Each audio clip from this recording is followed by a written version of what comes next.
Good morning. இந்த காலை வேளையில இந்த வீடியோ மூலமாய் உங்களை சந்திக்கிறதுல ரொம்ப ரொம்ப சந்தோஷம். எனக்கு ஒரு கொட்டேஷன் ஞாபகம் வருது. அன்பில்லாமல் கொடுக்கலாம், ஆனால் கொடுக்காமல் ஒருபோதும் அன்பு செலுத்த முடியாது.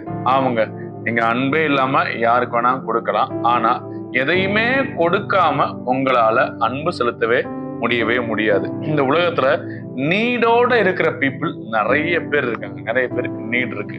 அந்த நீடை எல்லாம் பூர்த்தி செய்வதற்கு தான் ஆண்டவர் உங்களை என்னையும் இந்த உலகத்துல வச்சிருக்காரு. நம்ம தொடர்ந்து இந்த மாதம் முழுவதும் அன்பை குறித்து பார்த்து கொண்டு வருகிறோம். ரெடியூஸ் மீ டு லவ் என்கிற ஜாய்ஸ் மேயர் எழுதின புத்தகத்துல இருந்து சில காரியங்களை கற்றுக்கொண்டிருக்கிறோம். இன்றும் கூட லவ்விங் வித் மெட்டீரியல்ஸ், பொருட்களினால் எப்படி அன்பு கூறுவது என்பதை குறித்து நாம் கற்றுக்கொள்ள போகிறோம். என்னோடு கூட சேர்ந்து ஒரு வசனத்தை வாசிப்போம். 1 யோவான் 3:17. ஒருவன் இவ்வுலக ஆஸ்தி உடையவனா இருந்து தன் சகோதரனுக்கு குறைச்சல் என்று கண்டு தன் இருதயத்தை அவனுக்கு அடைத்துக் கொண்டால் அவனுக்குள் தேவ அன்பு நிலை கொள்ளுகிறது எப்படி? என் பிள்ளைகளே, வசனத்தினாலும் நாவினாலும் அல்ல, கிரியையினாலும் உண்மையினாலும் அன்பு கூற கடவும். ரொம்ப அழகா சொல்லி இருக்கிறது. மொழிபெயர்ப்பு என்ன இல்லை. If anyone has material positions, அவங்களுக்கு மெட்டீரியல் குட்ஸ் நிறைய இருந்து நல்ல பெரிய ஆசீர்வாதமா நம்ம இருந்து பக்கத்துல இருக்க சகோதரனுக்கு ஒண்ணுமே இல்லப்பா என்கிட்ட அப்படின்னு அடைத்து கொண்டா அவங்ககிட்ட எப்படிங்க அன்பு இருக்கும் அப்படின்னு சொல்றாரு. நம்ம நினைச்சிட்டு இருக்கோம் சில நேரம் அன்புன்றது மனசுல நினைச்சா போதும், love is only a feeling நினைச்சிட்டு இருக்கோம். அன்பு வந்து ஃபீல் பண்றதுதான், நான் உங்க மேல அன்பா இருக்கேன் வார்த்தையில சொல்றதுதான். ஃபீலிங்கும் அப்புறம் வேர்ட்ஸ்ல ரிவீல் பண்றது மட்டும்தான் நினைச்சிட்டு இருக்கோம். ஏன்னா போன வீடியோல கூட பார்த்தோம் எப்படி வார்த்தையினால அன்பு கூறுறது அப்படின்னு. ஆனா வார்த்தையினால அன்பு கூறுறது மட்டும் அன்பு இல்ல.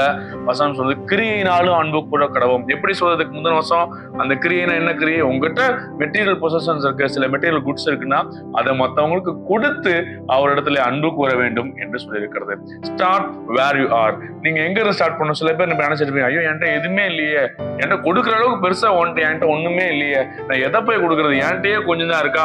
அந்த கொஞ்சத்துல இருந்து கொடுக்க ஆரம்பிங்க. என்கிட்ட ஒண்ணுமே இல்லைன்னு சொல்லாதீங்க. ஏன்னா கொடுக்கறதா முக்கியம். எவ்வளவு கொடுக்குறோம், என்ன கொடுக்குறோம்னு ரொம்ப முக்கியமே இல்லை. ரொம்ப சின்ன சின்ன விஷயங்களை நீங்க கொடுத்து ஆரம்பிச்சு பாருங்க. ரொம்ப ரொம்ப நீங்க ஆசீர்வாதமா இருப்பீங்க. நீங்க ரொம்ப நாளா யூஸ் பண்ணாம வச்சிருக்க ட்ரெஸ், ரொம்ப நாளா யூஸ் பண்ணாம வச்சிருக்க புடவை, ரொம்ப நாளா யூஸ் பண்ணாம வச்சிருக்க சில பாத்திரங்கள், அது சில பேருக்கு மிகப்பெரிய ஆசீர்வாதமா இருக்குங்க. நான் அப்படி என் வாழ்க்கையில பல நேரம் செஞ்சிருக்கேன். அதனால நான் ஆசீர்வதிக்கப்பட்டிருக்கேன். பல நேரங்களில் நான் எடுத்த ட்ரெஸ் எனக்கு அது பிடிக்காம போயிருக்கு, எனக்கு செட் ஆகாம போயிருக்கு. அதை உள்ளே வச்சு செட் ஆகிற வரைக்கும் வெயிட் பண்றதுலாம் கிடையாது. அப்படி எவ்வளவு காசு போட்டு இருந்தாலும், எவ்வளவு விலை போட்டு யாராவது எனக்கு கொடுத்துருந்தா கூட அது இன்னொருத்தருக்கு அது நல்லா இருக்கு அப்படின்னா அதை கொடுத்து நான் அதனால ஆசீர்வதிக்கப்பட்டிருக்கேன். அப்படி கூட நீங்க பழகி பாருங்க. இந்த ஜாய்ஸ் மேயர் அவங்க எழுதின புத்தகத்துல ஒரு ஐடியா சொல்லியிருக்காங்க. ஸ்டார்ட் அ பிளஸிங் பாக்ஸ் அப்படின்னு ஒரு ஐடியா சொல்லியிருக்காங்க. ஏன் அப்படின்னா அமெரிக்க தேசங்கள்லாம் என்ன பண்ணுவோம் அப்படின்னா எல்லா மக்களுமே அவங்க வீட்டுல வீணா போன பொருள் இருக்கு, ஒரு பொருள் பிடிக்கல, அது பழசாயிடுச்சு, அல்லது ஒரு வீட்டுல இருந்து இன்னொரு வீட்டுக்கு ஷிஃப்ட் பண்ணி போறாங்க அப்படின்னா அந்த பழைய வீட்டுல இருக்க பொருட்களை மேக்சிமம் பீப்புள்ஸ் என்ன பண்ண மாட்டாங்கன்னா கொண்டு போக மாட்டாங்களா. நிறைய பொருட்கள் என்ன பண்ணுவாங்கன்னா அந்த வீட்டு வாசல்லே வச்சுப்பாங்களாம். அந்த வீட்டுல இருக்க ஸ்ட்ரேஞ்சர்ஸ், அந்த வீட்டு பக்கத்துல வெளியில போற ஸ்ட்ரேஞ்சர்ஸ் எல்லாம் என்ன பண்ணுவாங்க, நெய்பர்ஸ்லாம் என்ன பண்ணுவாங்கன்னா எந்த பொருள் தேவையோ அதை அவங்க எடுத்துப்பாங்களாம். ஸோ நம்மளும் என்ன பண்ணலாம், நம்ம இந்தியன் கண்ட்ரில அப்படி கிடையவே கிடையாது. நம்ம ரொம்ப பழசா போனா கூட நம்ம வீட்லயே இத்து போட்டுன்னு வச்சிருப்போம். ஆனா அப்படி இல்லாம கிறிஸ்தவராகி நம்ம என்ன பண்ணலாம் அப்படின்னா இந்த வருஷத்துல ஒரு பிளஸிங் பாக்ஸ் அப்படி ஒண்ணு உங்க வீட்டுக்கு வெளியே ஆரம்பிக்கலாம். ஒரு பெரிய பாக்ஸ் ஒண்ணு வச்சு அந்த பாக்ஸ்க்குள்ள உங்க வீட்டுல தேவையில்லாத பொருள்லாம் அதுல போட்டு வச்சீங்கன்னா வீட்டுக்கு போறவங்க வர்றவங்க யாராவது அந்த வழியில பாக்குறவங்க அவங்களுக்கு என்ன பொருள் தேவையோ கண்டிப்பா அதை அவங்க எடுத்துக்கிறதுக்கு யூஸ்ஃபுல்லா இருக்கும். அந்த பாக்ஸ்ல கூட நீங்க ஒரு அழகான வசனத்தை கூட நீங்க எழுதி வச்சீங்கன்னா கிறிஸ்தவ அன்பை, உங்களுடைய அன்பை அந்த மக்களுக்கு வெளிப்படுத்துவதற்கு அது மிகவும் உதவிகரமா இருக்கும். ஒண்ணு இருக்கிறத கொடுக்கறது, இன்னொன்னு இருக்கிறதுலே பெஸ்ட்டா கொடுக்கறது. ஏன்னா அதுதான் கொடுக்கறதுலே சிறந்தது. இருக்கிறத கொடுக்கறது சிறப்புனாலும் இருக்கிறதுலே சிறப்பானதை கொடுக்கறது பாத்தீங்களா, அது ரொம்ப சிறப்பானது. ஏன்னா ஆண்டவராகிய தேவன் இந்த உலகத்துக்கு கிறிஸ்துவை கொடுத்தார். பரலோகத்துல இருக்கிறதுலே பெஸ்ட் எதுனா ஆண்டவராகிய இயேசுதான் பெஸ்ட். அதை உங்களுக்காக எனக்காக இந்த உலகத்துல கொடுத்தார்ல. சோ பெஸ்ட்டை கொடுத்து பாருங்க. ஒரு பழமொழி சொல்லுவாங்க, நோ பெயின் நோ கெயின். வழி இல்லாம கொடுக்கறது என்னைக்குமே அது ரொம்ப பெரிய ஆசீர்வாதத்தை கொடுத்துருவார். கொடுக்கும்போது உங்களுக்கு கொஞ்சம் வலிக்கணும். நான் சொன்னேன், நீங்க யூஸ் பண்ணாதெல்லாம் கொடுங்க, இது ஸ்டார்டிங். ஒரு சில பேர் நீங்க என்ன பண்ணிட்டு இருப்பீங்க, இந்த ஸ்டார்டிங் ஸ்டேஜ்ல இருப்பீங்க. நீங்க யூஸ் பண்ண பொருட்களை உங்கள்கிட்ட இருக்கிறத கொடுப்பீங்க.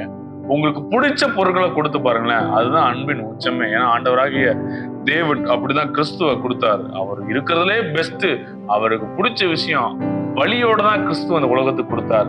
ஸோ நம்ம எல்லாரும் ஆஸ்வதிக்கப்பட்டிருக்கோம். அதனால இன்னைக்கு பரலோகம் அதனால ஆஸ்வதிக்கப்பட்டிருக்கிறது. ஸோ நீங்களும் இந்த புதிய வருடத்துல உங்ககிட்ட இருக்கிற பெஸ்டான சில விஷயங்கள், இது எனக்கு ரொம்ப பிடிக்கும் அப்படின்னு இருக்குல்ல, அதை நீங்க யாருக்காவது கொடுத்து பாருங்களேன். அதான் அன்பினுடைய உச்சம். அதனால கண்டிப்பா நீங்களும் ஆஸ்வதிக்கப்படுவீங்க.